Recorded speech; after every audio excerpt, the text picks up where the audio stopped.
بلکہ ایک خاص کنڈیشن میں ہے جنہوں نے امن کو توڑا تھا, جنہوں نے معاہدے کو توڑا تھا. جی مولانا صاحب السلام علیکم.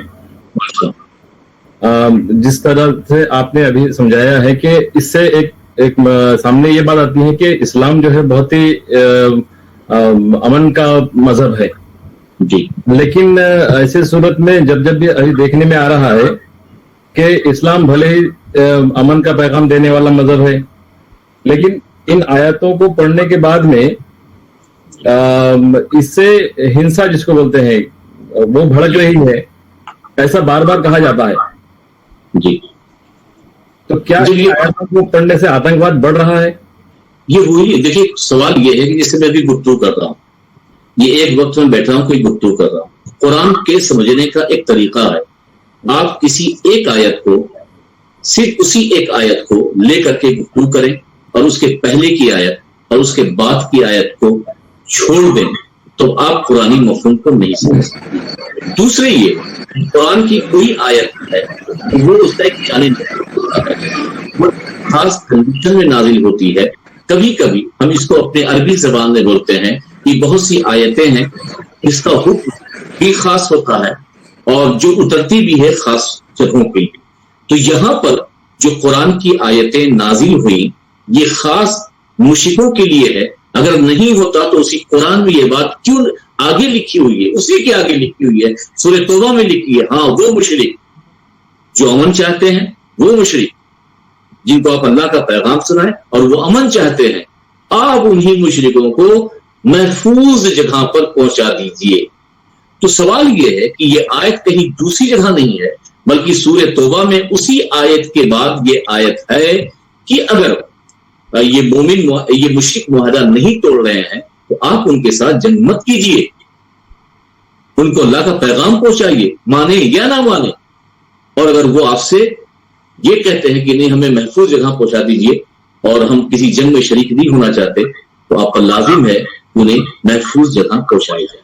تو سوال برقرار ہے کہ اگر مشرکوں کے مارنے کا حکم قرآن نے دیا ہے اور عام حالات میں دیا ہے اور عام مشرکوں کو دیا ہے تو اس کے بعد قرآن نے آگے کیوں کہا ہے, اللہ نے کیوں کہا ہے کہ ان کو امان بھی دیا جائے اور ان کو صحیح جگہ پر محفوظ جگہ پہنچا دیا جائے. مولانا صاحب ہم لوگ پچھلے 4-5 دن سے یہ ویبینار کی تیاری کر رہے تھے تو کچھ سوال سامنے آئے ہوئے تھے. ان میں سے ایک سوال یہ تھا کہ جب ہم نے یہ پٹیشن کو پڑھا اس پٹیشن میں بار بار یہ کہا گیا تھا کہ حضرت عثمان غنی رضی اللہ تعالیٰ عنہ نے قرآن کو اکٹھا کیا, تو کیا یہ ایک سوال ایسا آیا تھا کہ کیا نبی کریم صلی اللہ علیہ وسلم نے قرآن مجید کو موجودہ صورت میں ترتیب کبھی دیا تھا؟ دیکھیے اس سوال کا جواب پہلے بہت غور سے ہم سمجھنے کی ضرورت ہے. قرآن جو لوح محفوظ سے آج جو مصحف کی شکل میں اللہ کے رسول پر نازل ہوا تو جو ترتیب لوح محفوظ پر تھی اسی ترتیب میں آج قرآن موجود ہے. اس پر ہم شواہد پیش کریں گے. قرآن کی اس ترتیب کو ترتیب توفیقی کہا جاتا ہے, یعنی قرآن نازل تو ہوا, الگ الگ آیتیں الگ الگ موقع پر ضرورت جہاں پہ جیسا موقع رہا, کبھی مکے میں نازل ہوئی کبھی مدینے میں نازل ہوئی ضرورت کے حساب سے. مگر جب الگ الگ آیتیں نازل ہوئیں تو ان الگ آیتوں کو سورے کی شکل میں اور ان سورے کو کہ پہلے سورہ فاتحہ ہے پھر سورہ بقرہ ہے پھر سورہ بقرہ ہے آل عمران ہے وغیرہ وغیرہ 114 صورتوں کی ترتیب کس نے دی. یہاں پہ ایک سوال ہے اور اس کا جواب ہمیں جاننا بہت ضروری ہے. دیکھیے کہ اللہ کے رسول صلی اللہ علیہ وسلم کے دور میں قرآن مکمل کب ہوا؟ آپ کے وصال کے کچھ سال پہلے. ظاہر سی بات ہے جب آپ کے وصال کے پہلے قرآن کی آخری آیت نازل ہوئی اور ایک آیت تھی جو آخری اس سے پہلے الیوم اکملت لکم دینکم یہ آیت نازل ہوئی تو یقیناً قرآن کو آپ لکھواتے تھے. حضرت زید بن ثابت سے تقریباً بہت سے لوگوں نے 8 لکھا ہے, بہت سے لوگوں نے 12 لکھا ہے, بہت سے لوگوں نے 40 کاتبان وحی کو لکھا. تعداد میں نہیں جاتے، ہم بات کرتے ہیں کہ آپ لکھواتے تھے یا نہیں لکھواتے۔ یہاں پر دو مت ہے، دو رائے ہے۔ ایک رائے تو یہ ہے کہ حضرت صدیق اکبر رضی اللہ تعالیٰ عنہ نے قرآن کی ترتیب دی اور حضرت زید کو بلایا اور حضرت زید کے سامنے یہ بات رکھی۔ حضرت عمر نے حضرت ابوبکر کو کہا، حضرت ابوبکر نے حضرت زید بن ثابت کو بلایا، حضرت زید بن ثابت سے یہ بات کہی تو انہوں نے کہا کہ میں وہ کام نہیں کر سکتا جو رسول اللہ کے دور میں نہیں ہوا، تو ان کو انشراح صدر ہوا۔ بخاری کی جو حدیث پاک ہے، امام زہری نے اسے روایت کی۔ یہ روایت اگر مانی جائے، میں ایک مت کی بات کر رہا ہوں، اور اسی روایت پر وسیم رضوی نے اختلاف کیا ہے۔ وسیم رضوی نے کہا ہے کہ تمہاری بخاری میں یہ روایت ہے کہ حضرت زید بن ثابت کو بلایا گیا اور ان سے 4 لوگوں کو بلایا گیا اور 4 لوگوں کے ذمہ یہ کام دیا گیا، تو کیا زید بن ثابت کے علاوہ اور کوئی قرآن کو جاننے والا نہیں تھا؟ دو چیزیں سمجھنے کی یہاں پہ ضروری ہے۔ پہلے میں اس پوائنٹ کو، اس فریق کی بات کروں گا جو اس بات کو نہیں مانتا۔ ایک فریق ہے، وہ یہ کہتا ہے کہ قرآن اللہ صلی اللہ علیہ وسلم کے دور میں بھی ہی ایک مصحف کی شکل میں ہو گیا تھا۔ ایک فریق یہ کہتا ہے کہ نہیں، اللہ کے رسول صلی اللہ علیہ وسلم کے دور میں حافظ قرآن تھے، ترتیب قرآن تھی، الگ الگ چمڑوں میں، کپڑوں میں، ہڈیوں میں قرآن لکھا ہوا تھا، مگر جو سوروں کے حساب سے اور جو آیتیں تھی جو سوروں میں آ گئی تھی، مگر جو ایک ترتیب ہونی چاہیے وہ حضرت ابوبکر نے کی، حضرت زید بن ثابت کے ذریعے۔ یہ ایک فریق کہتا ہے، مگر ایک فریق یہ کہتا ہے کہ نہیں، حضرت ابوبکر نے یہ کام کیا۔ لیکن جو بات صحیح لگتی ہے وہ یہ ہے کہ اللہ کے رسول صلی اللہ علیہ وسلم کے دور میں ہی قرآن مصحف کی شکل میں موجود ہو گیا تھا، وجود میں آ گیا تھا۔ اس لیے کہ خود حضرت ابوبکر حافظ قرآن ہے، خود حضرت علی حافظ قرآن ہے، خود حضرت عمر حافظ قرآن ہے۔ تو جب یہ لوگ حافظ قرآن تھے، پھر اس کے باوجود حضرت زید بن ثابت کو بلانا، اور پھر اسی روایت میں یہ ہے کہ حضرت زید بن ثابت کو ایک آیت نہیں ملی تو وہ حضرت حذیفہ کے پاس گئے اور حضرت حذیفہ نے گواہی دی کہ ہاں وہ آیت میرے پاس ہے۔ تو یہ عقل کے خلاف، یہ ذہن کے مطابق یہ بات سمجھ میں نہیں آتی۔ ذہن کے مطابق اور عقل کے مطابق بخاری کا یہ متن، بخاری کی حدیث سمجھ سے پرے ہے، اور اصل بات یہ ہے دوسری روایتوں کے مطابق کہ اللہ کے رسول صلی اللہ علیہ وسلم کے دور میں ہی قرآن مکمل ہو گیا تھا، اور آخری وقت میں حضرت جبریل امین نے 2 بار آپ کو رمضان کے مہینے میں قرآن سنایا تھا، اور اسی ترتیب کے ساتھ قرآن حضور کے دور میں سورہ کی ترتیب بھی ہو گئی تھی، آیتوں کی ترتیب ہو گئی تھی، اور مصحف کی شکل میں بھی ہو گیا تھا۔ جو لوگ یہ کہتے ہیں کہ نہیں، حضرت صدیق اکبر کے دور میں قرآن کی ترتیب ہوئی، ان کا یہ کہنا ہے کہ بات یہ ہے کہ حضور اکرم صلی اللہ علیہ وسلم کے دور میں قرآن سورہ کی ترتیب تو دے دی گئی تھی، مگر ان سورتوں کی کہ پہلے سورہ فاتحہ ہو، اس کے بعد سورہ بقرہ ہو، اس طور پہ ترتیب حضرت ابوبکر نے دی۔ پھر حضرت عمر کے دور میں، حضرت عثمان غنی کے دور میں جو قرآن کی ترتیب دی گئی، وہ ترتیب سورے کے ساتھ ساتھ کہ قرآن جو ہے یہ مختلف قرأت پر نازل ہوا، لغت قریش پر نازل ہوا، اور لوگ کئی قرأت کے ساتھ قرآن کو پڑھ رہے تھے، تو حضرت عثمان غنی نے لغت قریش پر قرآن کو جمع کیا۔ اب یہاں پر میں ایک بات بہت باریک ہے اور بہت اہم وہ کہنا چاہوں گا۔ دیکھیے، یہ جو کہا جاتا ہے کہ حضرت عثمان نے لغت قریش پر قرآن کو جمع کیا، اور کیونکہ اس وقت کئی قرأتوں میں قرآن کو پڑھا جاتا تھا، تو کیا آج قرآن 7 قرأتوں میں نہیں پڑھا جاتا؟ آج بھی قرآن کے 7 قرأتوں کے امام ہیں۔ یہ بات اور ہے کہ ہم ہندوستان، پاکستان، بنگلہ دیش میں روایت حفظ کے مطابق ابو عاصم کی قرأت پر ہم قرآن پڑھتے ہیں، مگر آج بھی قرآن کی قرأت کے 7 امام ہیں، 7 لہجے میں قرآن پڑھا جاتا ہے۔ تو جب آج قرآن کو 7 لہجے میں قرآن پڑھا جاتا ہے تو حضرت عثمان غنی نے لغت قریش پر کیوں کیا؟ تو اس کا جواب یہ ہے کہ حضرت عثمان غنی کے دور میں ایسا ہوا کہ حضرت حذیفہ یہ ایک جنگ سے واپس آئے اور انہوں نے کہا کہ عثمان، میں جہاں گیا تھا وہاں تو کافی اختلاف ہو رہا ہے، لوگ قرآن کے بارے میں کوئی یہ مطلب بتا رہا، کوئی یہ مطلب بتا رہا، کوئی یہ لفظ بول رہا ہے، آپ کچھ کیجئے، اگر آپ کچھ نہیں کریں گے تب تو معاملہ بگڑ جائے گا۔ تو اس وقت حضرت عثمان غنی نے یہ کیا، کیونکہ اللہ کے رسول صلی اللہ علیہ وسلم کے دور میں ہی قرآن 7 لغات پر نازل ہوا تھا، اور اللہ کے رسول صلی اللہ علیہ وسلم کے دور میں ہی حضرت عمر کوئی ایک صحابی تھے، انہوں نے نماز پڑھائی اور انہوں نے حتیٰ کے بجائے اتا پڑھا، عین سے حتیٰ کے بجائے اتا پڑھا، تو بہت غصے میں ہو گئے، کہا کہ تم نے اتا پڑھا ہے تو حتیٰ۔ حضور کی بارگاہ میں آئے، کہا اچھا تم پڑھو، انہوں نے وہی اتا پڑھا، کہا عمر تم پڑھو، انہوں نے حتیٰ پڑھا، کہا دونوں صحیح ہے، کیونکہ حضرت عبداللہ بن مسعود کی حدیث بھی ہے کہ قرآن جو ہے 7 حروف پر 7 لغت پر نازل ہوا ہے۔ اب حضرت عثمان غنی نے جو لغت قریش پر قرآن کو جمع کیا تو وہاں جو حتیٰ اور ابتا کا فرق تھا کہ یہ فرق بعد میں معنی کا فرق پیدا نہ کر دے، جیسے ہم ہندوستان میں، اور ہندوستان میں ایک زبان اردو ہماری بولی جاتی ہے، تو پورب کی زبان کچھ اور ہوگی، اودھ کی زبان کچھ اور ہوگی، حیدرآباد میں کاف کو خا بولتے ہیں، خا، تو یہ حیدرآبادی زبان ہے تو سب اردو، لیکن اگر جو بولا جاتا ہے وہی ٹیکسٹ میں آ جائے تو معاملہ بدل جائے گا۔ ہاں بولنا اور ہے، لکھنا اور ہے۔ حیدرآباد میں خا بولتے ہیں بہت سی چیزوں کو، لیکن اگر اس کو لکھ دیا جائے تو بالکل معنی بدل جائے گا۔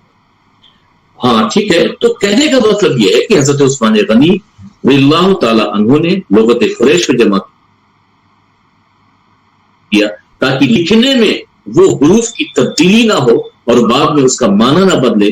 یہ کام حضرت عثمان غنی نے اپنے دور میں کیا، اور اس پر ابن ماجہ کی حدیث ہے کہ حضرت علی نے کہا کہ عثمان غنی نے جو کام کیا ہے اگر میرا دور ہوتا، مشورہ پہ کیا ہے، تو میں بھی وہی کام کرتا جو حضرت عثمان غنی کیا۔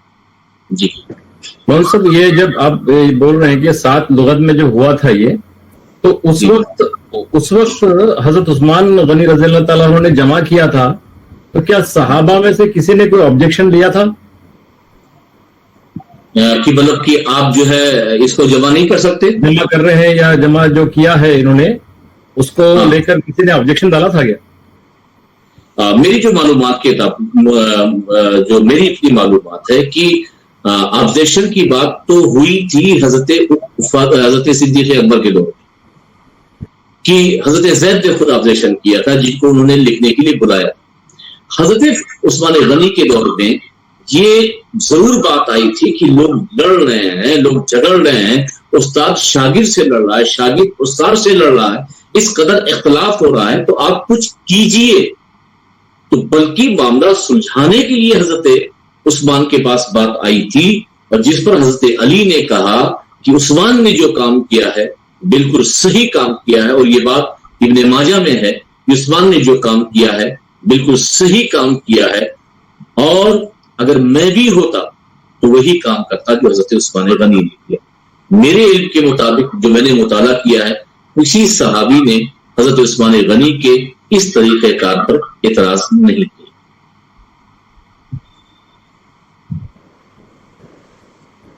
ایڈوکیٹ، کچھ لوگوں کے سوال آ رہے ہیں سر یہاں پہ۔